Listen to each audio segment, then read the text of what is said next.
નમસ્કાર, આપ જોઈ રહ્યા છો સ્પાર્ક ટુડે ન્યૂઝ। દેશની સૌથી મોટી ભારતીય જનતા પાર્ટીનો 6 એપ્રિલના દિવસે સ્થાપના દિન હતો। આ નિમિત્તે સમગ્ર રાજ્યમાં ભારતીય જનતા પાર્ટી સ્થાપના દિન નિમિત્તે સપ્તાહમાં જુદા જુદા કાર્યક્રમો યોજી આ દિનની ઉજવણી કરી રહ્યું છે।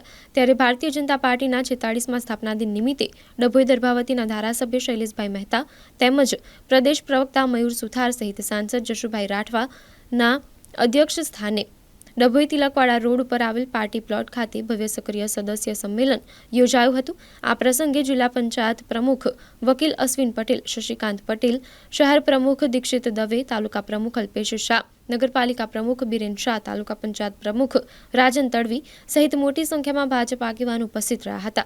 વિસ્તારના સાંસદ જશુભાઈ રાઠવા, પ્રદેશ પ્રવક્તા મયુર સુથાર અને ધારાસભ્ય શૈલેષભાઈ મહેતા દ્વારા દેશની સૌથી મોટી પાર્ટી સાથે જોડાયેલ દરેક સદસ્યોને શુભેચ્છા પાઠવી હતી અને સમાજના સેવાના કાર્યો માટે જોતરાઈ જવા અપીલ કરી હતી। ભારતીય જનતા પાર્ટી એના સ્થાપના દિન નિમિત્તે સક્રિય કાર્યકરોનું સંમેલન આજે ડભોઈ ખાતે રાખવામાં આવ્યું। 45 વર્ષ પૂરા કરીને 46 વર્ષમાં ભારતીય જનતા પક્ષ પ્રવેશ કરી રહ્યો છે। અનેક સંઘર્ષો પછી અનેક સિદ્ધિઓ મેળવી છે।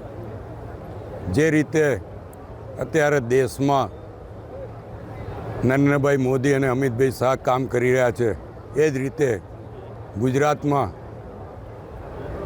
મુખ્યમંત્રી શ્રી ભૂપેન્દ્રભાઈ પટેલની સરકાર કામ કરી રહી છે। પંચાયતથી માંડીને પાર્લામેન્ટ સુધી ભારતીય જનતા પક્ષનું શાસન છે અને 13 કરોડ જેટલા સભ્યો આજે ભારતીય જનતા પક્ષમાં જોડાયેલા છે।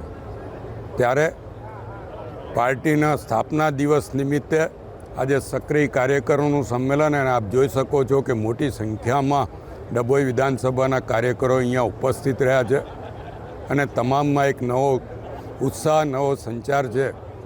હું આપના મારફત તમામને ભારતીય જનતા પક્ષ સ્થાપના દિવસની શુભેચ્છા આપું છું, અભિનંદન આપું છું અને દેશની મોટી પાર્ટીના સક્રિય કાર્યકર થવા બદલ ખૂબ ખૂબ અભિનંદન અને સક્રિય રહીને સમાજની તમામ સેવા કરે એવી અપેક્ષા રાખું।